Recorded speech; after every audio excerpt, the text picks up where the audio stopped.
This is Future Talk. Future Talk. Future Talk with Omnia Saleh and Hani Balkis. Welcome back to Future Talk right here on Pulse 95. It is me, Hani Balkis, with Omnia Saleh, bringing you everything you need to know what's happening in the tech world in the UAE and around the world. And ladies and gentlemen, it is Wednesday. One more day until Eid. One more day until we have our Eid shows right here on Pulse 95. Tomorrow is Eid, inshallah. Yes, and it has been a very, very, very, very, very, very long month of Ramadan, but a very happy month of Ramadan. Yes, indeed. And it feels like a Wednesday dressed up in a Thursday because we are very excited for Eid tomorrow. Hope you're all having a blessed afternoon and ready to find out about the latest on what is happening in the tech world, starting with Facebook. There's a lot of news that Facebook and Instagram, they're all sisters and siblings. Facebook, Instagram have been planning on releasing an application, more specifically Instagram. They've been looking into launching an application that is mainly catered towards children, but there's a lot of rejection coming from different entities. Why is that? And should we not have an Instagram mainly aimed for kids? Yes, and we're also talking about how Amazon has blocked 10 billion listings of suspected fake goods. Now, we do know that Amazon has been having a problem recently with resellers and sellers in general selling fake goods, or just, I think sometimes it's just overpriced goods as well, and they sell it at the same price as the originals. Yes, indeed. Coming up on the show, if you've been interested in getting an AirTag, especially the ones that Apple has launched from their in-house productions, you may just want to stay tuned to our next segment because we're going to be talking about AirTags being tested for their privacy feature. A mother out there used them to track its kids just to see if people and hackers can use it to track other people. Was she successful or was she not? You got to stay tuned to find out all about it. Yes, and we're looking at Facebook taking the Twitter approach and how they want you to make sure you've read the article you're about to share. Now, back in 2020, towards the end of during the presidential election, the U.S. presidential election, we have seen that Twitter actually made you read an article before you retweeted it. And now Facebook is doing the same. What kind of information are they trying to reduce the spread of? Well, we'll be telling you all about that right here on Pulse 95. Daily digital news. Bits and bytes connect our world. At what age should children get to have an Instagram account, a Facebook account, a Twitter account, whatever you want to call it, whatever social media platform? What age is the best age for them? Well, Facebook and Instagram have decided to make that age a lot younger, no matter what it was, because they thought if they can go ahead and create an application that is mainly catered towards those children, then people would love that. People would support it, and more parents would trust social media apps. But the reality is completely opposite to that. Yes, now attorney generals from 44 states and territories have actually urged Facebook to abandon its plans to create an Instagram service for kids under the age of 13. And they were actually citing detrimental health effects on social media on children and Facebook's reportedly checkered past of protecting children on its platform. Now, I 100% agree with these attorney generals. Yeah. Social media has a lot of effects on a person's mental health, and we've seen that with young, old, and even middle-aged people. So exposing these children under the age of 13 before they have reached puberty, before they have even your brain hasn't developed even until you're 21 yet. So, but under the age of 13, you have a lot of things that are underdeveloped, which will affect your train of thought and will affect your mental health. So I'm with these attorney generals.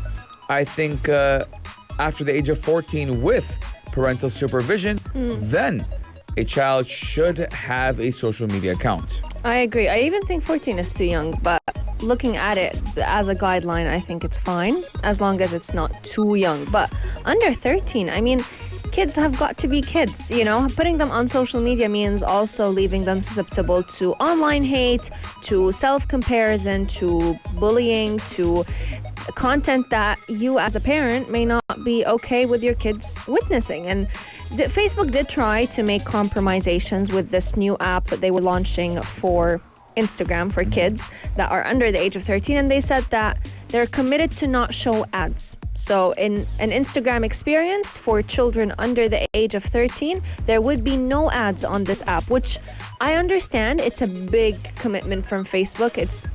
They're putting on the line lots of money that they would have made from targeted ads, but does that still... It still means that kids are susceptible to all the other things that social media tend to show. The ads only impact what Facebook gains out of this. Now, lots of people have been talking about what age should children get on social media for and how to protect children from online harm. And it's one of the very few things that people around the world can agree on, if we would put it this way. Yes, and the Attorney General actually did say that those young kids are actually not equipped to handle the range of challenges that do come with having an Instagram account or in general having a social media account. And those challenges do include obviously online privacy and the permanence of internet posts and even navigating what appropriate to view and share. They also did know that Facebook and Instagram had reported 20 million child abuse images in 2020. So again, it wouldn't be the best platform to throw children on when Facebook has had a problem in the past with child abuse images, and that was only in 2020. That's on the side of everything that happened pre-2020. So again, I'm with these attorney generals. I don't think it's the right time yet. And I said 14 because I was 14 when I had my Facebook account, or I think a little bit even younger, 12 years old. But the internet wasn't what it was today.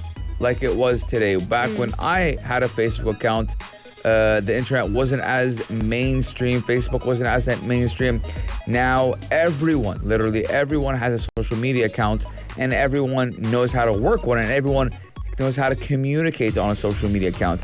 Now, that is a bad idea because children are naive and children are still not mature yet. Thus, that's exposing them to a lot of things that might not be the best idea at such an early age. Me, as a man, as an adult, sometimes I'll be on the internet and sometimes I'll read something or watch a video that will influence my train of thought, that will influence the way I think, the way I feel. The ideas you have about the world. Yes, and make me emotional. So let's think about that happening to a child. Absolutely. And Facebook did have an attempt to create a social media app for kids alone, not with Instagram, but with a Facebook Messenger Kids app. It's catered towards children between the age of 6 and 12 years old. But again, this is a messenger app that you as a parent can go ahead and control. So you can control who your child chats to. You can control who your child has on their friends list. And lots of online interactions and group chats with strangers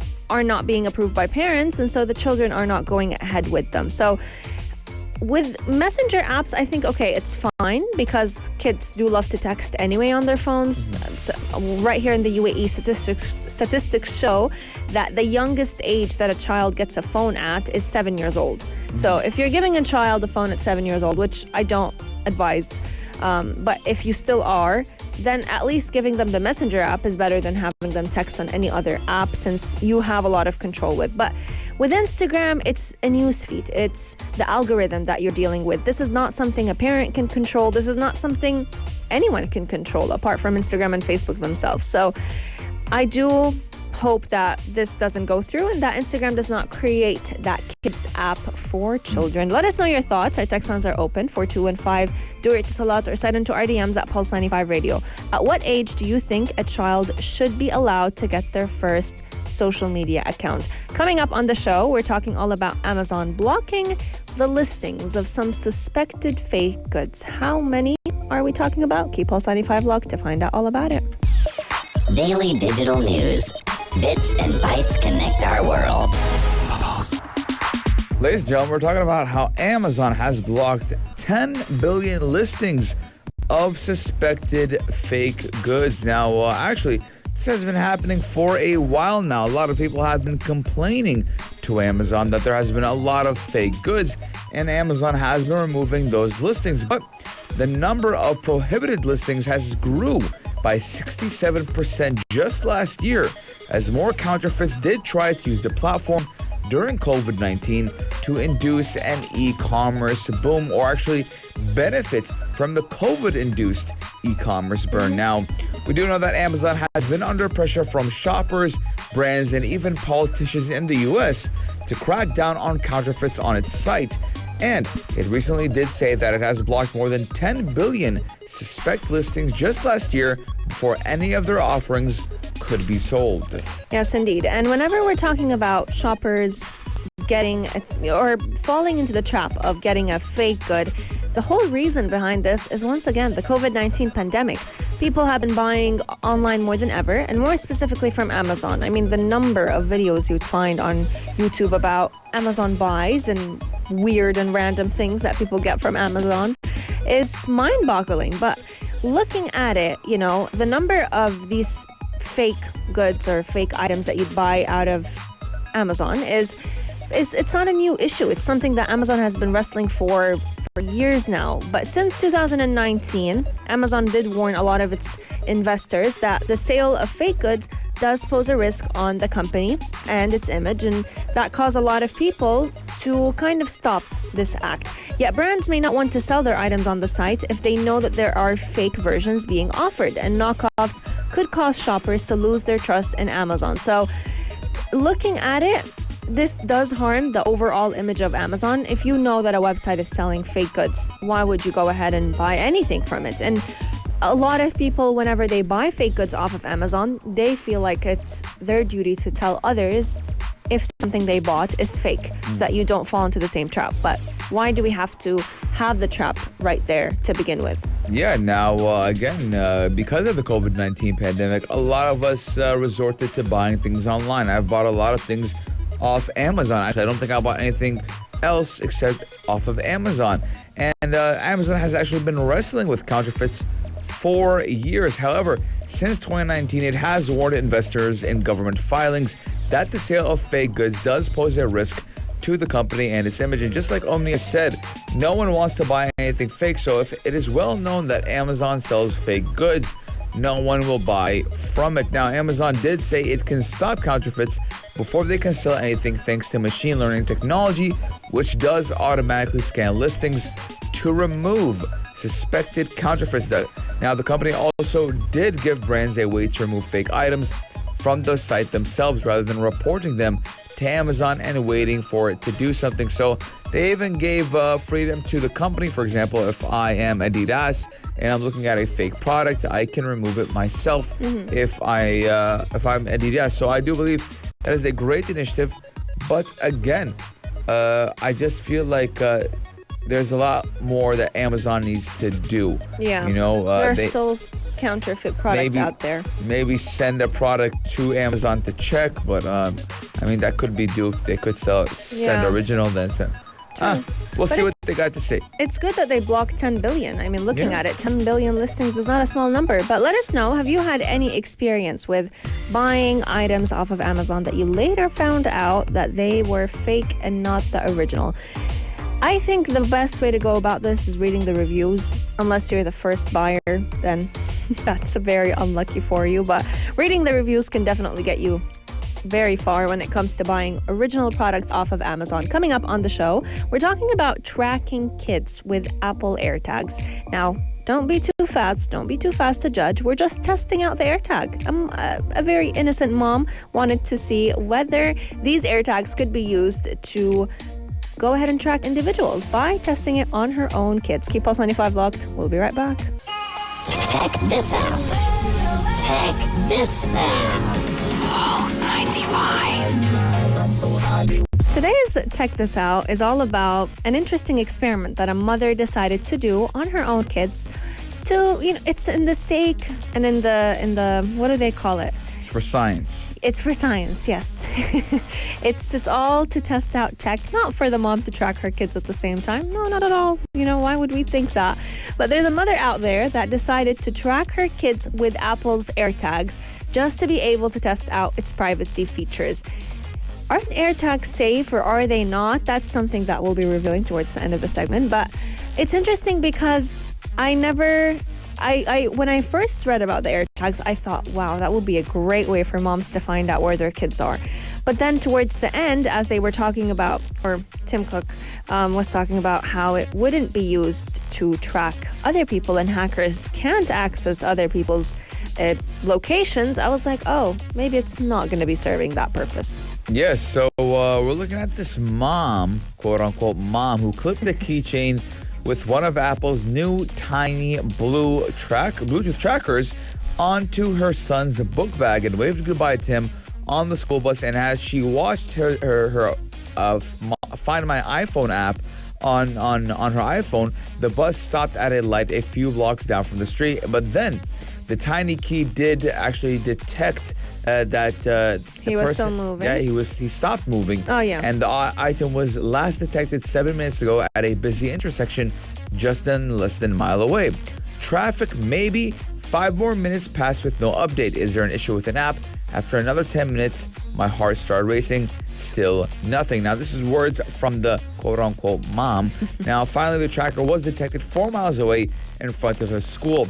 Relieved, she decided more information in this case was worse. She'd go back to just tracking her keys. Now, Apple did later say or told her that the delay was due to the tracker needing to communicate with Bluetooth on other iOS devices in the Find My network, along with the bus route before the AirTag's location could be updated to iCloud and the app. So the experiment actually did highlight how easily these trackers could be used to track another person.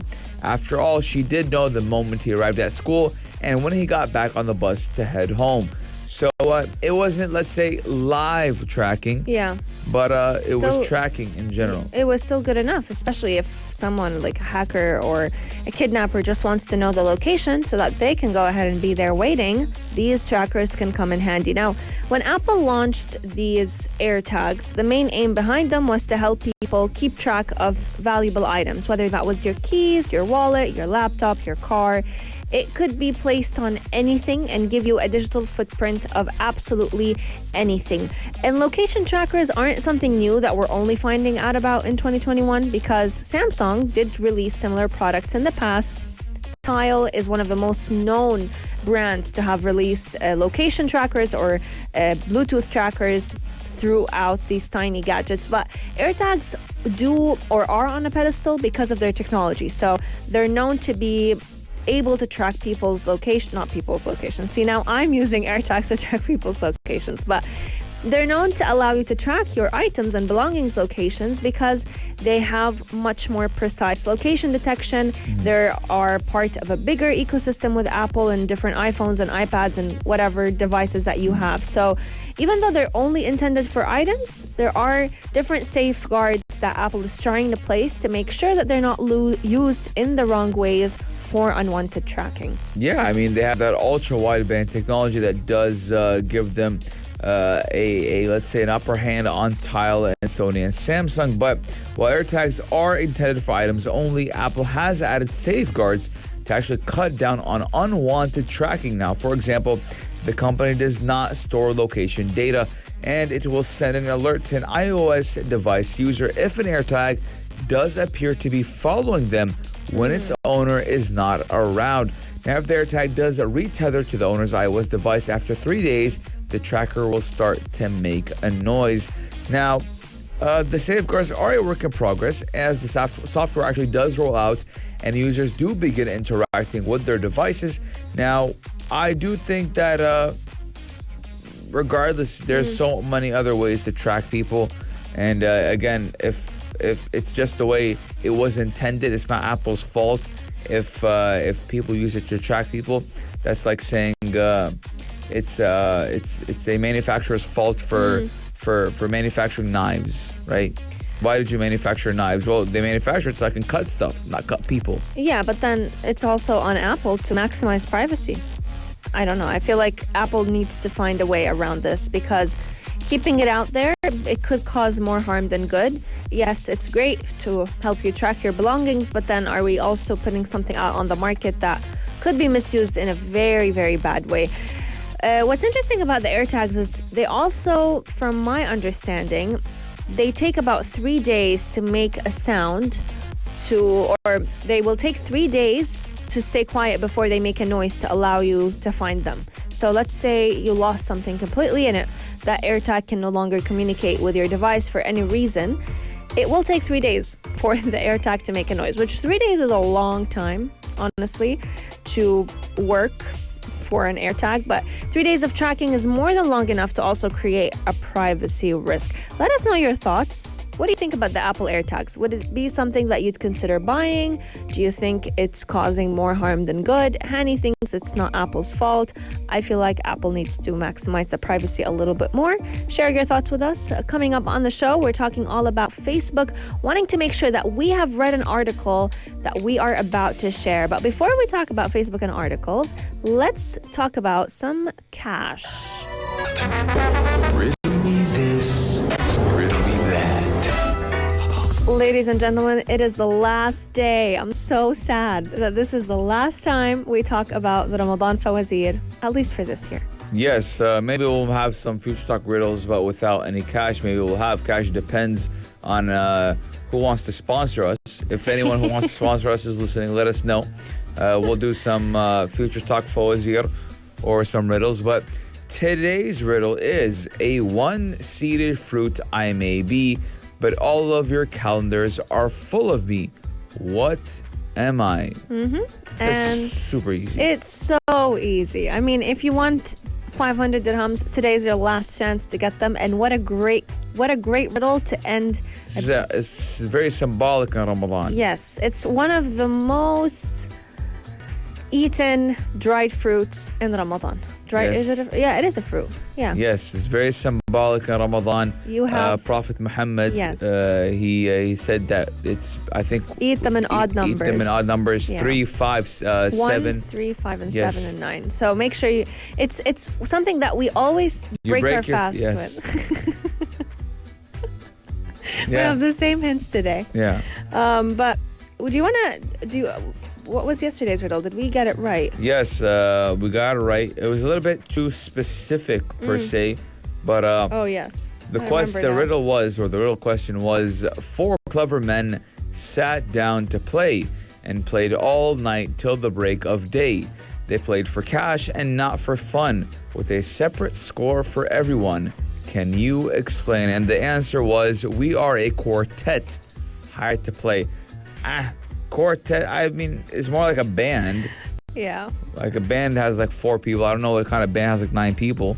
But quartet, that's a little bit too specific. But someone got it right, obviously. Yeah, and they So- did ask to explain. So I guess that was the explanation. Pretty specific. Yeah, so congratulations to the person that got 500 dirhams. But again, one last time, for that one time, a one-seeded fruit I may be, but all of your calendars are full of me. What am I? We gave you so many dates, so many hints today, and yeah, I'm tired. So You're tired? Yeah, Well, you seem like you're hungry as well. yeah. Coming up on the show, we're talking all about Facebook, wanting to make sure that you have read the article you're about to share. Pulse 95. Apps all around. What's worth a click and download? What's worth a click and download now? What's worth a read before you share? And now that's what Facebook is doing, because they want to make sure you've read the article you're about to share. And that new pop-up is being tested starting today. Now, ladies and gentlemen, we do know that Twitter took a similar approach back during the 2020 U.S. presidential elections to stop the spread of misinformation. Now, I don't think there's anything political or controversial going on, so it's kind of weird to see how Facebook wants to do the same. And they want us, I mean, we obviously should be reading our articles before we share them, but why such a change of heart all of a sudden? Well, I think it's just them trying to copy Twitter. It's great copying, don't get me wrong. Fighting misinformation, no matter what social media platform it is, if this is how it's choosing to do it by copying Twitter, well, let it be, because at the end of the day, it is helping us minimize the amount of fake news out there. But it's interesting because when Twitter started testing it out, that was back in June of 2020. It took them a year to look into implementing this feature for Facebook users. Now, many users were actually annoyed by this feature on Twitter, that they had to read the entire article before sharing it, or at least scroll through it to give Twitter the notion that they did read through it. But Facebook is saying that even though some people may find it annoying, it is helping people become more informed about what it is that they're sharing, and hoping that this would help combat the spread of misinformation that Facebook was struggling with in the past. Not opening the article can also lead to missing key facts, and headlines don't always tell the full story. It's like reading a book or judging a book by its cover. So now, whenever you're about to share an article on Facebook, you will have to basically read it a bit, at least read the headlines. And honestly, even without Facebook announcing such a feature, I think it's very important that we know what we're sharing. At the end of the day, your timeline, your news feed, it is a reflection of who you are. It's a reflection of what thoughts do you agree with, what you don't agree with. So if you're choosing to share something without being conscious about what it is that you're sharing, you're also liable to what it is that you share. So I do like what Facebook is doing to try and combat misinformation, but to also help Facebook become a much more positive environment. Yeah, I mean, a lot of the time we see people just read headlines or titles and retweet or reshare whatever they think is the narrative that suits what they like best. So a message will warn that not opening the article can lead to missing key facts, just like Omnia stated, with headlines not often telling the whole story. But you know what tells the whole story? The halftime show, the only place to be at 3 with the man himself, Omar Al-Douri. There's always a tagline for Omar somewhere in our last segment. How you guys doing? We're doing good, brother. We're very excited for Eid. Yeah? the Eid shows tomorrow. Oh, the Eid shows are going to be on fire tomorrow. I can't wait. You're already dressed up for Eid. I am. I'm feeling in that kind of mood today. And on the show today, we're talking about reflection of Ramadan, how it went on a health and fitness perspective. So we're tackling that, what we can do to kind of reflect and be grateful for after the month has passed now. We're also talking about Manchester City, who have been just crowned champions in England. And we're talking about the fight game as well, just to try and lift the energy in the room on today on the Halftime Show. Past 95 Radio, it's coming up, so make sure you stay tuned. Yes, and we do wish you guys a very happy Eid. Tomorrow is Eid. كل عام Right? وانتم بألف كل خير. عام وانتم بألف خير. But we will have that Eid show tomorrow as well. But I wanted to be the first one to tell you guys. كل عام وانتم بألف خير. You know what I'm saying? They can join us starting from midday tomorrow. So 12 p.m., the entire Pulse 95 team will be gathering up, enjoying the gemat that Aisha and Mazmi will hopefully bring with her. Aisha, if you're tuning in, you got to bring them with you. No pressure. No pressure. Arabic Like coffee. 10 years we're talking about the game at. She does bring them every now and then. But we want to wish you all a blessed Eid. Hope you have a wonderful iftar today. It is our last day of Ramadan, so we're bidding farewell. And we'll see you once again on Sunday, bright and early from 2 to 3 p.m. Keep Pulse 95 locked because halftime show will be kicking off in 6 minutes. If you liked this episode of Future Talk, drop a like and subscribe. Pulse 95. Be sure to follow us on Instagram for all our daily updates and top stories.